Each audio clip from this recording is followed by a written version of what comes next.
नमस्कार दोस्तों, मैं एडवोकेट यशवंत यादव आपका स्वागत करता हूं लाइडवाइज पे। बहुत सारे हमारे क्लाइंटों के पास फ़ोन आ रहा है कि 31 अक्टूबर 2025 के बाद सेटलमेंट बंद हो जाएगा। हमारे क्लाइंट हैं बहुत सारे, उनके पास ऐसे ऐसे फ़ोन आ रहे हैं कि सर अब 31 अक्टूबर 2025 के बाद से अब सेटलमेंट बंद हो जा रहा है। हमारे पास ऐसे ऐसे फ़ोन आ रहा है। तो ये कह कौन रहा है? वो रिकवरी एजेंट हैं जो आपको डराने के लिए, कैसे भी पैसे निकलवाने के लिए ऐसे ऐसे तरीके, बहाने बना रहे हैं, बता रहे हैं 31 अक्टूबर के बाद अब सेटलमेंट नहीं होगा, करना है तो अभी कर लीजिए, अभी पेमेंट कर दीजिए आप। तो ऐसी सी बातें कर रहे हैं जो कि सेटलमेंट भी नहीं, फेक सेटलमेंट करने के लिए जो जेन्युइन लेटर भी होना चाहिए। तो आज जान लीजिए, पैसे हैं तो इनके पैसे दे दीजिए, और नहीं है तो जो प्रोसेस है वो तो करना पड़ेगा। जो तरीका होता है, जो प्रोसेस होता है वो आपको करना पड़ेगा। कंपनी को इन्फॉर्म करने के लिए एक लीगल प्रायर नोटिस जरूर देना है, फिर रिकॉल, डिमांड, आर्बिट्रेशन, जो प्रक्रिया जैसे होती जाए उसको करना जरूरी है। देखिए, आपके पास पैसे हैं तो इनके पैसे दे दीजिए, नहीं है तो इनके नोटिसों का जवाब और इनके प्रोसेस जो तरीका है वो आपको करना ही पड़ेगा। क्योंकि सेटलमेंट होता क्यों है, सेटलमेंट कंपनियां करती क्यों है, तो जान लीजिए ये सेटलमेंट आज से नहीं हो रहा है। ये ब्रिटिश काल, अंग्रेजों के जमाने से सेटलमेंट होता चला आ रहा है। यहां तक कि ब्रिटिश काल में बैंक का जन्म हुआ था। ब्रिटिश काल में बैंक का जन्म हुआ था। उसमें सबसे पहला जो बैंक था, bank of Maharashtra, sorry bank of Maharashtra नहीं, बैंक ऑफ मद्रास के नाम से। ब्रिटिश काल में बैंक ऑफ महाराष्ट्र के नाम से पहला बैंक था। उसके बाद उस बैंक का नाम, आज भी वो बैंक है इंडिया में, जिस 1941 से ये जो ब्रिटिश काल से चला आ रहा है, 1941 में बैंक ऑफ मद्रास के नाम से था।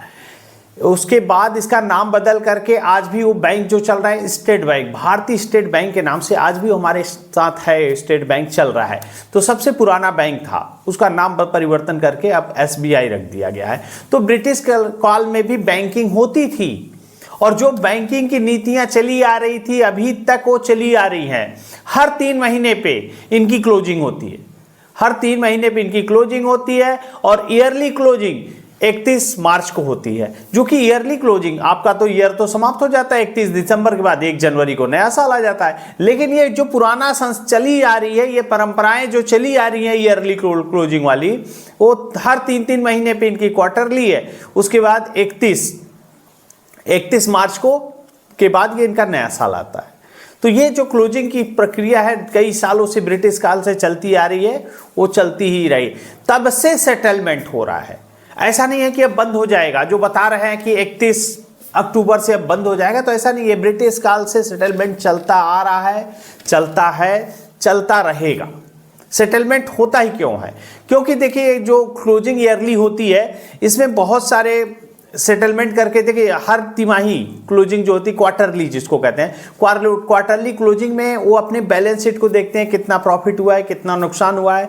तो उसके बाद एक नुकसान फायदा को देख करके सेटलमेंट करके अपने पोर्टफोलियो को, अपने लेजर को क्लीन रखना चाहते हैं। जो प्रोसेस है, कितना आया, जो, क्योंकि देखिए कंपनियां जैसे 100 करोड़ रुपए हैं, तो उसमें उनको मालूम है 10% तो लॉस मरने वाला ही है। ये जो क्रेडिट कार्ड अनसिक्योर्ड लोन है, 10% तो लॉस में ही है, और जो 20% होते हैं, जो 70% जो आपके 70% के लोग के तो क्रेडिट कार्ड टाइमली आते जाते रहते हैं, उनसे उनको प्रॉफिट जनरेट होता रहता है, कंपनियां को प्रॉफिट होता रहता है। 10% मर जाते हैं और 20% सेटलमेंट पे आ जाते हैं, समझौता करके कि हाँ जो भी है अमाउंट है उसको छोटे से अमाउंट पे, जैसे कि अनसिक्योर्ड लोन है तो 1 लाख का लोन है, तो उस कंडीशन में 20,000 25,000 पे दे करके उसको सेटलमेंट ऑफर करके क्लोज कराते हैं। तो ये सब प्रक्रिया होती है। Settlement unsecured loan credit card में 20 से 25% में क्लोज हो जाते हैं। तो कोई कह रहा है, आपको भरमा रहा है या बता रहा है कि 31 अक्टूबर 2025 के बाद सेटलमेंट नहीं होगा, तो ये सब गलत बातें। सेटलमेंट होता था, सेटलमेंट होता रहेगा, और सेटलमेंट होता है। किसी भी सूरत में सेटलमेंट नहीं बंद होगा। कंपनियां ऐसा करती क्यों है? कंपनियों को अपने लेजर को सही रखना है। बहुत ज़्यादा देखिए, सभी कंपनियां, बैंक, NBFC कंपनियां जो हैं शेयर मार्केट में लिस्ट है, इसका NPA बढ़ेगा, नॉन परफॉर्मिंग एसेट बहुत ज़्यादा होगा, तो कंपनियों को दिक्कत होती है, क्योंकि उनकी बैलेंस शीट गलत करती है। सब शेयर मार्केट में लिस्ट हैं तो उसके शेयर गिरने लगते हैं। एनपीए ज़्यादा बढ़ेगा तो उसमें से लोग अपने पैसे विड्रॉल करने लगते हैं, आरडी एफडी जो भी पैसे रखे होते हैं उसको निकालने लगते हैं। इसलिए कोई भी बैंक और एनबीएफसी कंपनी अपना एनपीए को बहुत ज़्यादा नहीं बढ़ने देना चाहती, इसलिए उसको सेटलमेंट करके क्लोज करके अपने पोर्टफोलियो को साफ सुथरा रखना चाहती है, क्योंकि ये सब शेयर मार्केट में लिस्ट है और सब कुछ आज के समय में ऑनलाइन है।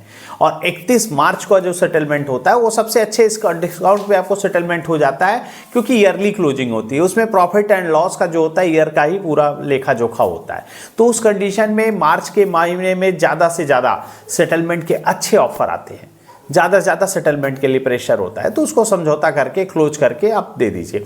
पैसे हैं तो मैंने बताया, पैसे हैं तो इनके पैसे दे दीजिए, नहीं है तो सेटलमेंट ही करके दे दीजिए, तो दे करके उसको क्लोज करा लीजिए। अनसिक्योर्ड लोन है तो उसमें 75% तक आपको डिस्काउंट मिल जाएगा, 20-25% में क्लोज आ जाएगा।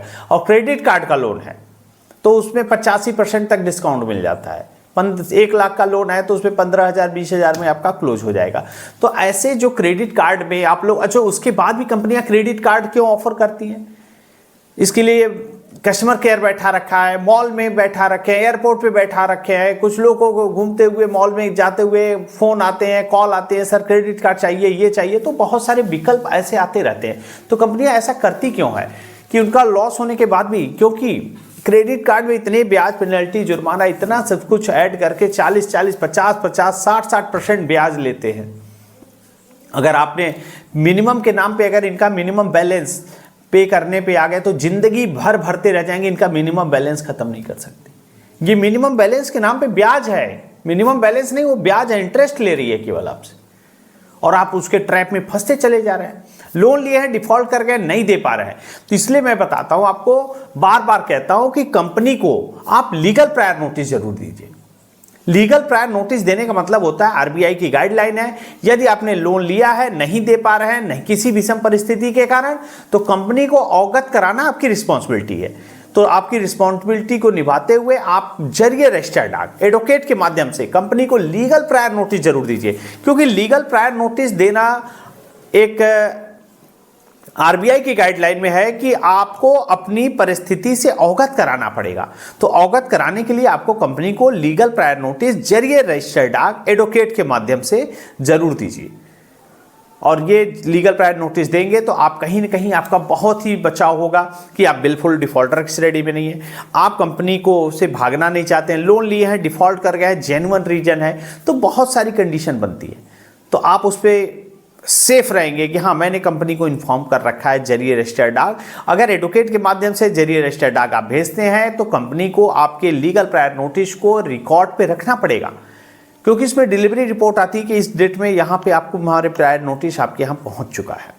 और कोई दिक्कत हो, समस्या हो, परेशानी हो, किसी प्रकार की कोई दिक्कत हो, हमारा नंबर है, recall notice, demand notice, arbitration notice, payment and settlement act section 25 का नोटिस, एनआई एक्ट का नोटिस, 316, 318, किसी भी प्रकार का आपके पास बीएनएस के दायरे में नोटिस आता है, सेम डे बिल होती है, मैं आपकी बिल करा दूंगा, आगे का प्रोसेस करा दूंगा। सरफेसी एक्ट 13(2) का नोटिस है, 13(4) का नोटिस है, या डीएम साहब का नोटिस है, किसी प्रकार का नोटिस है, आप हमसे संपर्क कर सकते हैं। हमारी टीम से आप कॉन्टैक्ट करके आप हमसे पर्सनली मीटिंग भी कर सकते हैं।